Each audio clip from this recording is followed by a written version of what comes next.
Hey, good afternoon, everyone. My name is Doug Dahman, the Educational Coordinator here at the Civil War Museum in Kenosha, Wisconsin. We want to welcome you to our author's conversation today with Racine native and Lincoln author Steve Rogstad. Steve's going to be talking to us today about his new book, Stories from Lincoln Among the Badgers. I just purchased my copy here at the museum this morning. It looks great, lots of photographs and images, and Steve is going to talk to us about the publication of the book today. And I just want to welcome Steve back. He's done a tremendous amount of workshops, programs, classes for us. Museum. I've just celebrated my 13th anniversary here at the museum this month. And Steve has been here for the duration. I remember one of the first programs we ever had in February of 2008 was with Steve downstairs. So Steve has been a great friend to our museum. We're happy to support his new work. And I'm going to read his bio from the book in lieu of introduction to him. So, Stephen Rogstad was born in Racine, Wisconsin, and received his BA in Communication from the University of Wisconsin. He's Director of Development for the Sheboygan County Historical Research Center in Sheboygan Falls, Wisconsin. For 40 years, he has taught seminars and courses on Lincoln-related topics at the University of Wisconsin Parkside, Carroll College, the Kenosha Civil War Museum, and other educational institutions. He has served as Secretary and Editor for the Lincoln Fellowship of Wisconsin and is a review editor of the Lincoln Herald, published by Lincoln Memorial University. In 2009, Mr. Rogstad's Lincoln Moments was broadcast daily on Racine Radio as part of the National Lincoln Bicentennial celebration. Ladies and gentlemen, Lincoln Among the Badgers by Steve Rogstad. Thank you, Steve. Thank you, Doug. Thanks for everybody joining today on Facebook. And I appreciate your attendance this morning. And if you're looking at this in a recorded version, thanks for coming and looking and tuning in. Well, it's a new book, and it's called Lincoln Among the Badgers, Rediscovering Sites Associated with Abraham and Mary Lincoln in Wisconsin. And I thought it would be fun to just go through a couple of the stories today. And I want to talk a little bit about the book and how it came about. But I wanted to just do a couple of the stories to kind of whet your appetite, and hopefully you will race down here to the Kenosha Civil War Museum and go into the gift shop and pick up a copy. And I hope you do that because Christmas is coming, and anytime an author can get good copies sold during the holiday season, that's always a red letter day for an author. When we think of Lincoln in Wisconsin, very often we always think of him as President Abraham Lincoln. And as this particular image shows, when Wisconsin was celebrating in 1959 Lincoln's presence in Wisconsin, you see this was a very common theme. Lincoln is in a stovepipe hat, and he wears a beard, and if you zoomed in on the document that he's holding, he's talking about slavery and the issues of the day. And you see this multitude crowd that's there to hear it. Well, this is supposed to represent Lincoln in probably Milwaukee. The problem is Lincoln didn't have a beard when he was in Milwaukee. He certainly didn't attract those large number of crowds that you see in this cartoon. And he didn't talk about slavery or any of the great issues of the day. He came to Milwaukee by invitation, and he talked, the only time he talked, on the subject of agriculture, which most people today do not remember that he gave. And if you go through most of the one-volume Lincoln biographies, or even the multi-volume biographies, rarely is Lincoln's attendance at the Wisconsin State Fair even mentioned. As a matter of fact, if you go back through the very common one-volume biographies today by David Donald, Ronald White, and some of the others, you will not find the Wisconsin episode mentioned at all. It's a rather blank and a kind of a void in Lincoln biography. I was fortunate enough back in 2008 to be appointed by Governor Jim Doyle to the Wisconsin Lincoln Bicentennial Commission. And we didn't have a lot of money to work with, as you can imagine, if you remember the recession of 2007 through 2009. But one of the things that the commission was able to do is we were able to put up these markers in some of the rest areas throughout the greater Wisconsin area. The one here that you see is the one one in Pleasant Prairie at the rest area in the visitors center when you're just coming across into Wisconsin from Illinois along I-94. We did get some signage up, but the signage is very, very limited, and you have to kind of look for it. And so I thought years ago, when I looked through quite a bit of the Lincoln research that I have in my home, I thought, what a preponderance of information I had about the Lincolns in Wisconsin. And so I want to talk to you today about, real briefly, the scope of the book, what's in the book, and then tell you what I think are some of the more juicier and fascinating little stories that are in the book that I think you might enjoy. First off, if we look at the Lincolns in Wisconsin, Abraham Lincoln was here twice.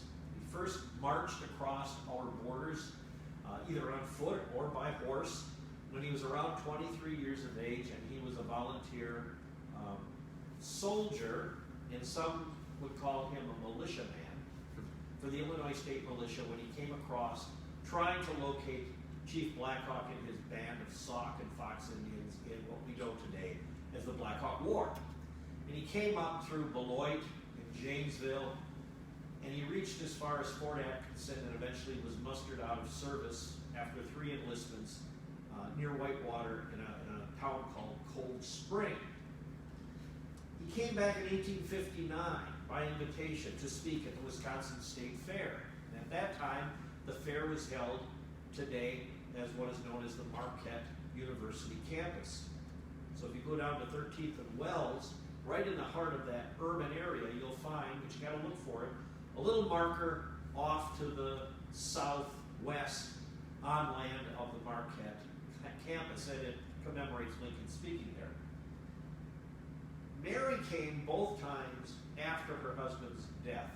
She came 2 years after the assassination. She had been living in Chicago. She came to Racine and spent the better part of a summer, 51 days, in Racine, Wisconsin, where she was seen by many people. She toured a school to possibly enroll her son, and actually had a fall down a flight of stairs, which left her rather incapacitated. Also suffered from a very, very bad case of heat exhaustion and was bedridden. Now, those last 2 pieces of information that I told you, you will not find in, for example, Justin and Lyndon Turner's books on Mary Lincoln's letters from Racine. There were 5 known letters up until just the last couple of years. 4 new letters have surfaced. 3 of them I held in my hand and was able to photograph for inclusion in this book. And it's in these new letters that we find other things pertaining to Mary and Racine, like her back injury and her heat exhaustion.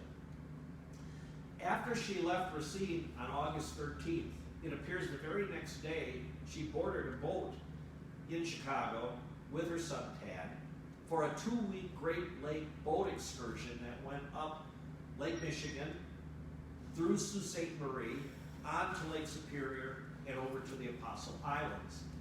That was a trip that was previously unknown until about 2012, when a freelance author wrote a very good synopsis of that trip. And then she came back to Wisconsin 5 years later, where she spent, again, the better part of a summer, this time in Waukesha, west of Milwaukee, where she came for health reasons, hoping that these wonderful mineral waters that were being heralded across the United States as the Saratoga of the West would restore her to health. So those are the 5 times that the Lincolns actually came to Wisconsin. And after she left with Waukesha, we know that she went over to Madison. She actually registered at the Park Hotel in Madison and probably saw Baraboo, Devil's Lake, and Portage in that area as well on her way to Madison. We know that she did something after she left Madison. She went somewhere, but the trail at that point goes cold. And we have no further information of Mary Lincoln's travels until the following January. So we go through a long period of time, almost 6 months of her life, where we simply don't know where she was, although in the letter that surfaces in 1868, we find that, or 1873, we find her mentioning the fact that she was actually in Canada. So it's going to be interesting to see if some letters and information surface out of Canada. So what's in this book? Well, this is the way I summarize my own book. It's a history book, a travel book, and a coffee table book combined. It's 384 pages that has text, maps, a lot of illustrations. There's 31 independent stories about some very unusual people and some very unusual places and some very unusual events. All of the stories in Lincoln Among the Badgers deal with either the trips that the Lincolns made, the buildings that are still standing, the 9 heroic-sized monuments that we have to them in our state, the markers that kind of pepper various parts of Wisconsin. But I also included a couple of interesting things. In the northern part of Wisconsin, we have some really unusual tributes to the Lincolns, like the world's largest penny, and some other interesting things which we'll take a look at. I've also included the graves of 5 people. They're Wisconsinites, they knew the Lincolns, and if they didn't know the Lincolns, 2 of the 5 were attached either to Lincoln's assassination or to his grand funeral pageant that lasted over 2 weeks. The reason that those 5 people are in the book is that the criteria for making the cut for being in the book was it had to be a place in Wisconsin that you could go and visit. And you can go and visit these people's graves. And you can go and visit the monuments. And you can go and visit the buildings. And that's what I really hope that this book will accomplish, is that families and people that love to travel will take this book, get into the car, and go and visit these places. There's a lot of people, of course, who knew the Lincolns that were from Wisconsin that are not in the book, because after the Civil War, many people went to all different parts of the United States, died there, and are buried throughout many other states. But since they weren't buried in Wisconsin, they didn't make this particular book. So what we see is we either see monuments of Lincoln, buildings that Lincoln were in or married. You see the grave of Cordelia Harvey here on the right in Madison, the wife of Governor Harvey, who unexpectedly and tragically drowned during the Civil War. As a matter of fact, if you are curious about Governor Harvey, he slipped trying to board a boat down in Tennessee and didn't know how to swim and did it at night. They couldn't find him, and his body surfaced 2 weeks later, 65 miles down the river. There's the marker in Cold Spring that you see there, and the bronze marker at 13th and Wells. And these are the 9 monuments, or what I call the heroic-sized statues. Starting on the top from left to right, you can see Kenosha here in Library Park, Madison, Racine, and the other one with the couple of Lincoln and Hay is also here in Kenosha at Carthage College. Then there's the one at Ripon, Burlington, another one in Racine, Manitowoc, and the large one that's outside the War Memorial in Milwaukee. So you'll have histories of those as well. Then there's the world's largest penny, way up in Woodruff, Wisconsin. I was at the Dr. Cate Museum and spent the better part of a day there talking to their staff, and I'm not going to tell you the whole story of the world's largest penny, except to say that it was because Kate Newcomb, that you see there in that photograph, who was actually featured on This Is Your Life, and was surprised with that visit, raised $1 million pennies to build a hospital to help serve the underprivileged. She was a dedicated physician. She's a legend up in the North Woods, even to this day. And when you go to her grave, you'll actually see people to this day still go and put pennies on her grave. She's a hero in the North Woods, and she's responsible for the $1 Million Penny Parade, which of course graces Abraham Lincoln's image. Then there is the unusual statue in Phillips, Wisconsin at the Wisconsin Concrete Park. I just love this unusual thing. I don't know, it certainly isn't a statue. I guess you could call it some type of a memorial, but it was modeled after the statue in Racine. And Fred Smith was a retired logger up in that area, and he has about 200 of these various looking concrete figures up in Phillips, Wisconsin. So if you're really looking to spend a very interesting afternoon, that would be a place that I would highly recommend for you to go. There's also another cement Lincoln in Wisconsin, and that is in southern Sheboygan at the Woodland Park, the Tellin Woodland Park. And this is a gentleman who also started making cement figures of both a religious and patriotic nature, and did a Lincoln. You see him here with kind of mauling a rail, and then off to the right or to the left behind Lincoln, there's actually a rock in which there's a book and various things. So this is a scene of Lincoln in the forest. And we have the story of Talmud. Then there's some art in this book that I think is just absolutely phenomenal. First off, the thing that sells this book is the cover. You can't help but love this cover. And the story behind this particular image of the book is my wife and I were up in Door County at Cherry Fest. We stumbled into Cherry Fest, and David Hipwell, an artist, a local artist from Oconto, Wisconsin, was there. And of course, like most people say, if Lincoln's image is on a postage stamp in a pasture a half a mile away, I'll find it. Well, I happened to see David Hipwell's wonderful, beautiful acrylic painting of Lincoln, the Cheesehead. And I bought copies of it, and he also did the other one that you see here on the screen. And the people that put together the book had suggested to me that we use the Cheesehead on the cover. I had not thought of doing that, but I was so glad I did, because if there's anything that makes you pick up this book, it's the Lincoln Cheesehead cover. And I don't think it's cheesy at all. As a matter of fact, I think it's a wonderful little fun thing in a way of discussing and illustrating history. The other two original paintings that are in the book, the one on the left actually graced Lincoln Lutheran Home in Racine for many years, was supposedly done by an unknown resident there, and was in their lobby for many, many years, and based on the photograph that you see on the insert. The other one on the right, done by John Nielsen, is here at the Civil War Museum, and they were very nice to let me photograph it for use in the book. These are all Wisconsin artists, and they've all painted Lincoln, and they're in my book. I want to talk a little bit about the learning moment. That's the statues of John Hay and Abraham Lincoln over by Carthage College. You may ask, why is Abraham Lincoln in Carthage College? Well, the story really starts with John Hay and Lincoln. Lincoln was president, and you see John Hay, a youthful John Hay, as he would have looked as Lincoln's secretary. And then you see an elderly John Hay late in life.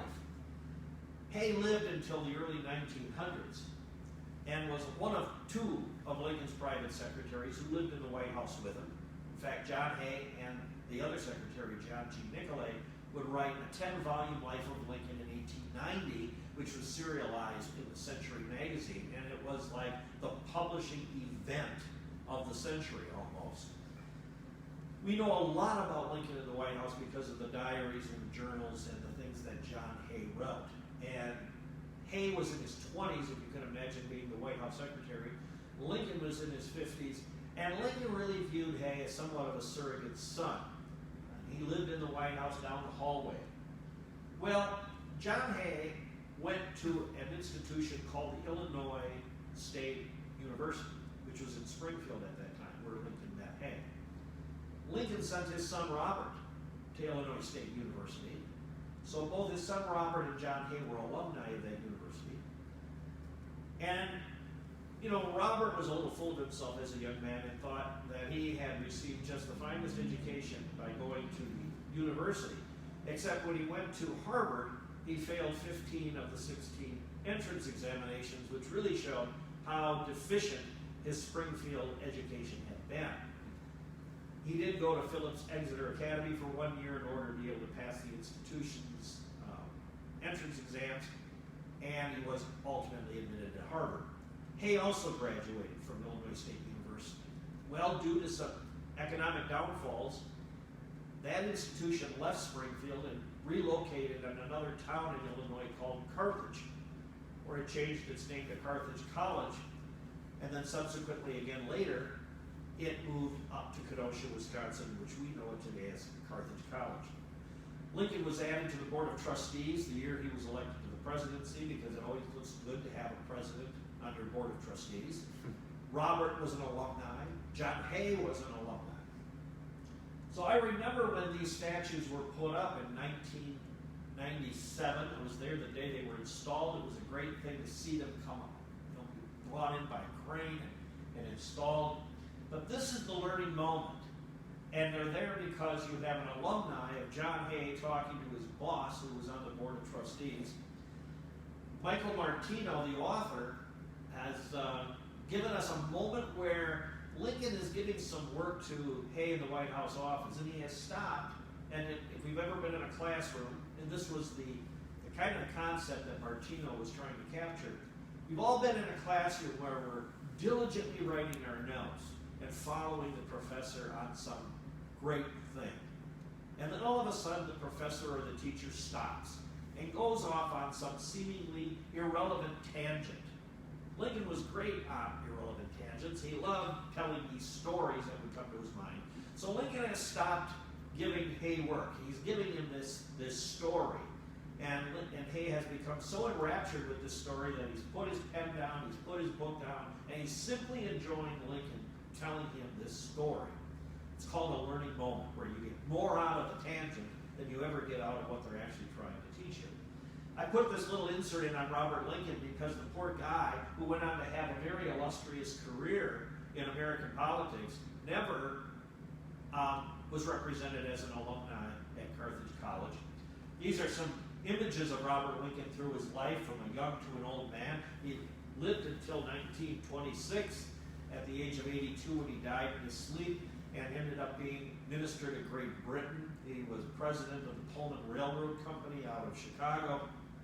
He's a great Secretary of War under Garfield.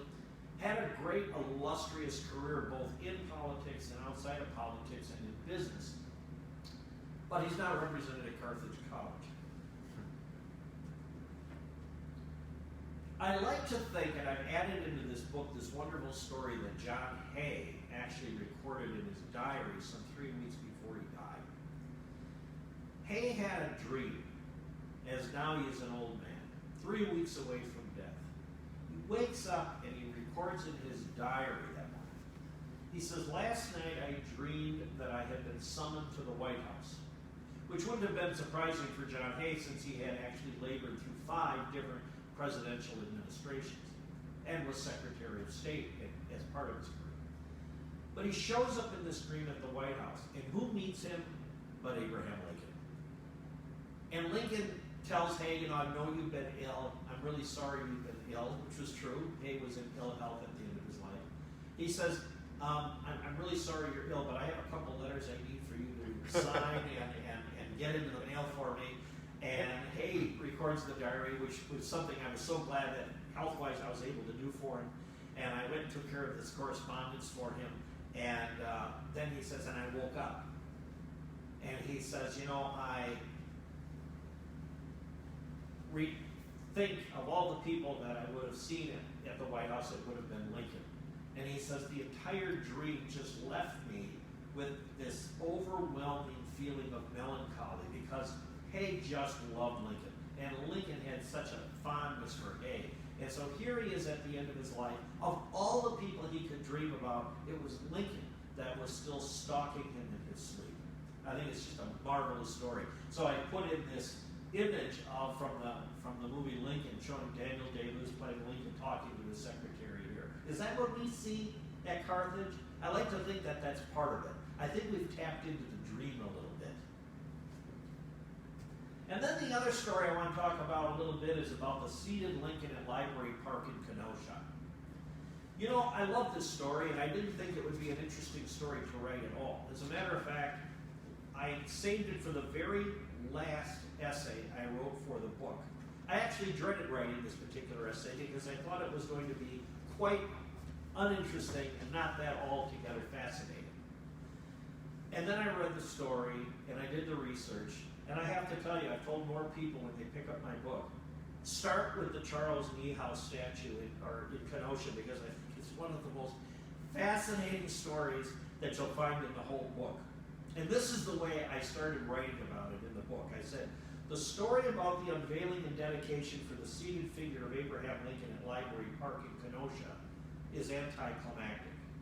It has an inspiring beginning, an intense middle, and an unexpected tragic ending that dissolves into one of the most uneventful unveiling ceremonies that ever took place for a Lincoln monument.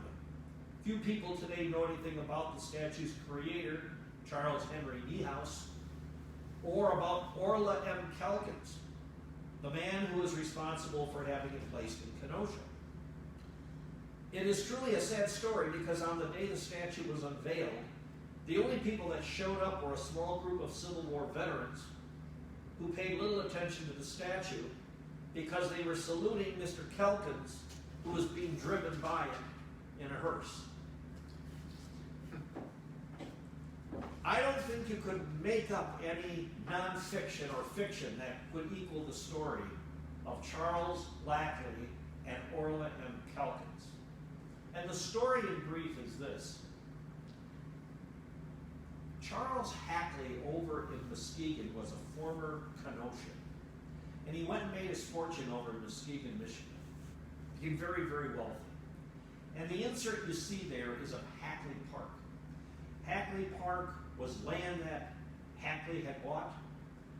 He put a Civil War monument in the center of the park and decided he was going to put 4 statues at the corner of the park: Lincoln, Grant, Sherman, and Admiral Farragut. Then he went on to the 4 sides of the park and he built the Hackley Museum, then the Hackley Hospital, then the Hackley Athletic Field, then the Hackley Art Museum. And ultimately, Hackley put in about $12 million in money that in the late 1800s into what is known as Hackley Everything over in Muskegon, Michigan. But he was a former Kenoshan who had made good, and Orla Calkins knew the story of Hackley and somewhat wanted to emulate him, although he didn't have the money to do it. He ended up getting Library Park, the land donated. He ended up putting in a museum at the far end, or a library at the far end of the park. Then he started working on his Lincoln statue. And his dream was to just duplicate what Hackley had done in Muskegon. He started with this Lincoln statue, and he had done everything he could to find out, how do I afford to buy a Lincoln statue? Well, Lincoln statue making is no different than any other business for an artist. You always want to get a commission for an original statue because that's where the money is. You're paid to design it, you're paid to cast it. Once it's cast in bronze and you have the casting done, people can say, well, I'd like to have a duplicate of that statue, except it doesn't cost much for the duplicate. So artists don't want to have duplicates made of their work generally. In the case of the seated Lincoln statue in Kenosha, the original is in Muskegon because it was Hackley bought the commission and sponsored the commission and had a new statue made. Calkins found out that the cast was still in existence and said, I can get a real inexpensive cast of Hackley's statue and just duplicate it and put it up in Kenosha. Except Charles Niehaus said, well, you know what, I've already kind of gone past the one that I put up in Muskegon. I modified my statue. I gave it a new head, and I gave it a new chair. And that new revised version is on display over at the Buffalo Historical Society in New York. What I can do is give you a duplicate of the Buffalo statue. And Orla Calkins said, that's phenomenal, I'll take it. He went and lauded to the press that he had a very brand new statue coming to Kenosha. And what Niehaus produced was this new seated Lincoln. You see it here both before and after it was restored. But let's take a look a little bit of the differences between these two statues real briefly. You'll notice the Muskegon one here on the left, straight legs on the chair. You notice the Lincoln's coat drapes off the chair in front of the arms. Then take a look at the one on the right. The new and improved chair, much more ornate if you look at the legs. Because he wants to show off the chair, he now has Lincoln's coat tucked behind the arm of the chair, not in front of it. So what we have is a duplicate of the Buffalo chair. And it's the chair that really sets this statue off. For example, there's a picture of Abraham Lincoln standing next to what we know as a Brady chair. Matthew Brady, the photographer, was able to get a chair from Congress because the U.S. House of Representatives replaced all their chairs in 1863, and everybody was taking these free discarded chairs. Brady took one as a prop in his photographic studio. So when you look at the pictures of Lincoln, cabinet members, Andrew Johnson, Ulysses S. Grant, they're all sitting in the Brady chair. Here, Lincoln is standing next to it. You'll notice there was a chair here, a Brady chair that just went up for auction for almost $500,000. It was sold about a year and a half ago. Is it the Brady chair that Lincoln is holding? Some say yes, some say no. But you'll notice the back of this chair looks very much like the Brady chair in Kenosha. So you see this wonderful ornateness to the chair. You also see a wonderful ornateness to the face of Lincoln, both here before and after restoration. But it was the new and improved head that Charles Niehaus was very fond of, because he said this was new and improved versus the one he put up at Mesquite. And then there is the story of William Cockshaw. This is a great story, and because we are at a Civil War museum, which specializes in honoring Civil War soldiers, some people are going to love this little story. William Cockshaw. We go to the Lincoln assassination. We know that John Wilkes Booth assassinated Lincoln April 14th, 1865. And part of his conspiracy involved these four men: Michael O'Laughlin, Samuel Arnold, Edmund Spangler, and the notorious Dr. Samuel Mudd. They were all given life sentences. The other four that were not spared were Mary Surratt, Lewis Payne, David Harold, and George Atzerodt. We may recall that Mary Surratt owned the boarding house where the conspirators met. Lewis Payne was assigned the task of assassinating the Secretary of State William Seward that night. David Harold was going to help Lewis Payne in that task, and George Atzerodt was assigned assassinating Andrew Johnson, the Vice President. It was a conspiracy that was supposed to decapitate all authority in the Northern government. Booth was the only one that succeeded. Atzerodt got drunk and didn't go through with his assigned task, and Lewis Payne carried out one of the most savage assassination attempts with a knife on a public official in American history, although he never killed Seward. Those four were found guilty and were hung. They were tried, as you can see on these slides, at Fort Leslie McNair outside of Washington, D.C. And if you go there today, you can see the modern view here of that courtroom and that trial.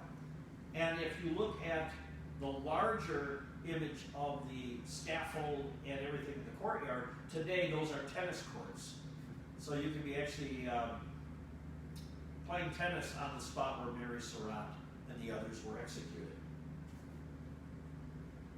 On the day, July 7th, 1865, which was the day of execution, 2 days before that, William Cockshaw and other people, as languishing and just lingering around Fort Leslie McNair because the war was over, none of them had any assignments except sitting around with nothing to do in 100-degree heat. Superiors came in and said to a group of people, who would like to be part, who would like to do something? Who would like to be part of something here at the prison? Anybody up for a job? And Cockshaw and a few others raised their hands. Not surprisingly, because they were just tired of sitting around. What they found that they had volunteered to do was hang 4 people. But they had no idea what the job was until they said, "You're 4," because there was about 18 people that volunteered. Just happened that Cockshaw and the other 3 were going to hang these 4 individuals. So you see the day on the day of the execution on this image, you see Mary Surratt up there on the far left, Lewis Payne, David Harold, and George Atzerodt, all getting ready for their execution.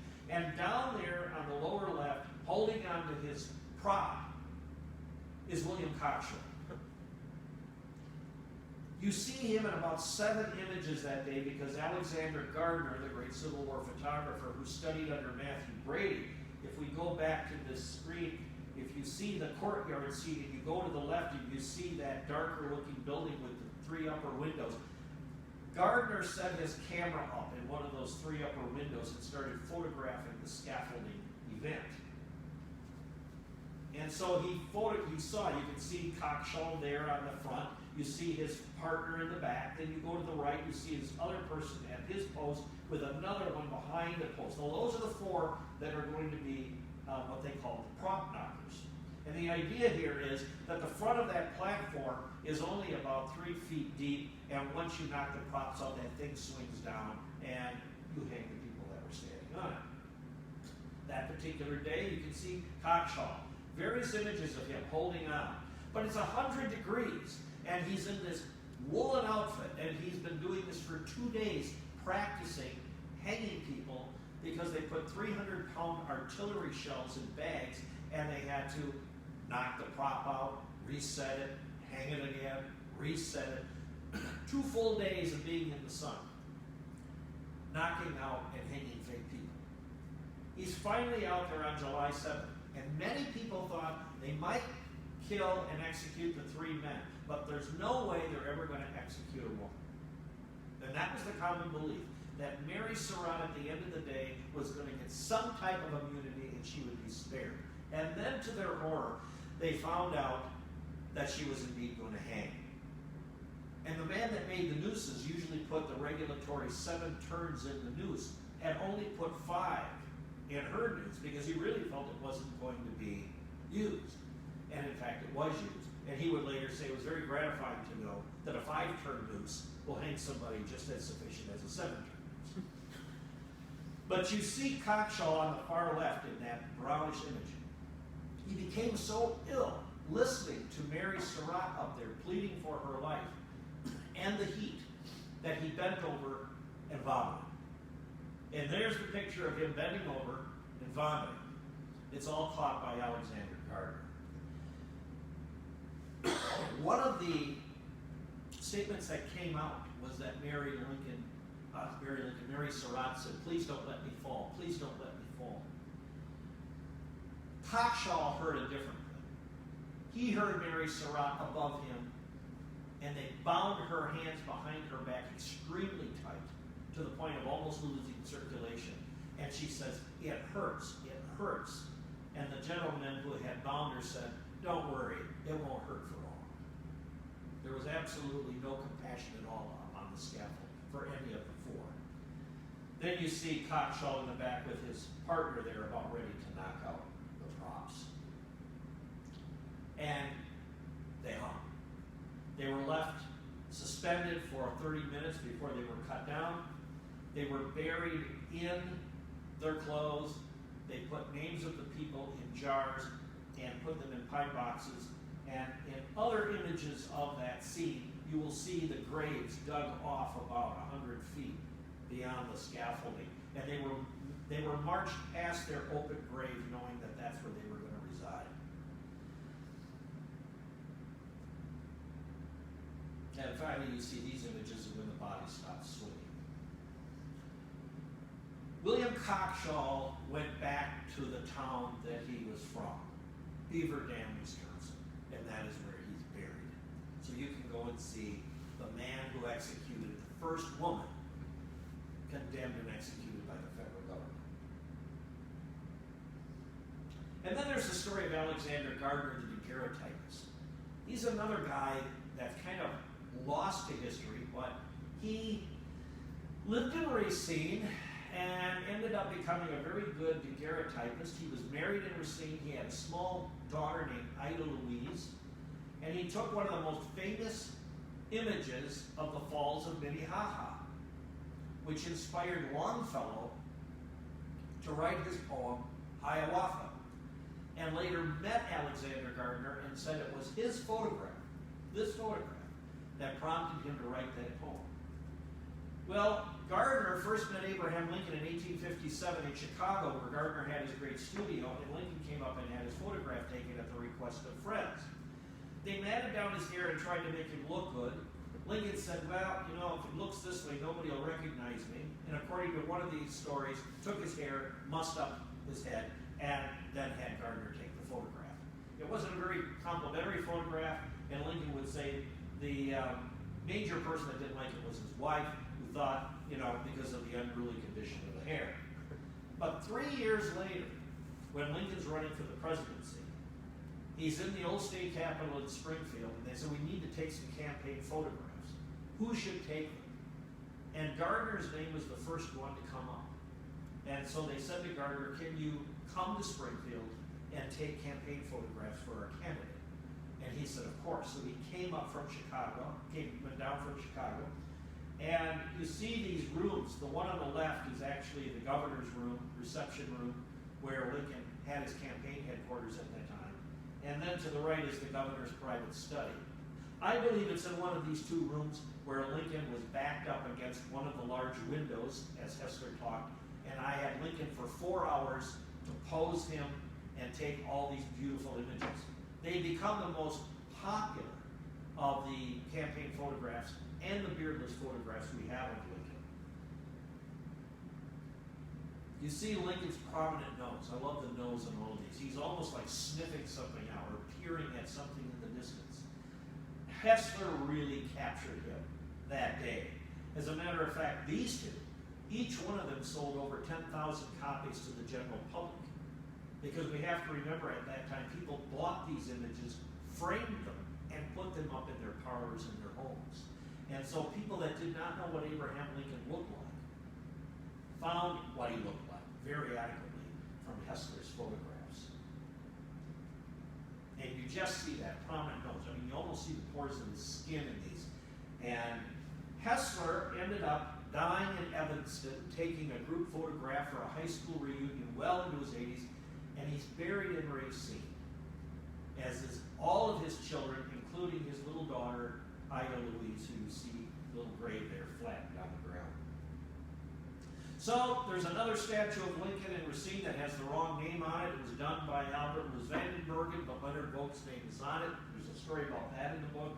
There's also the story about the only statue, the very first one to a president and his wife, Mary Todd Lincoln, and Lincoln, and that was put up in 1943.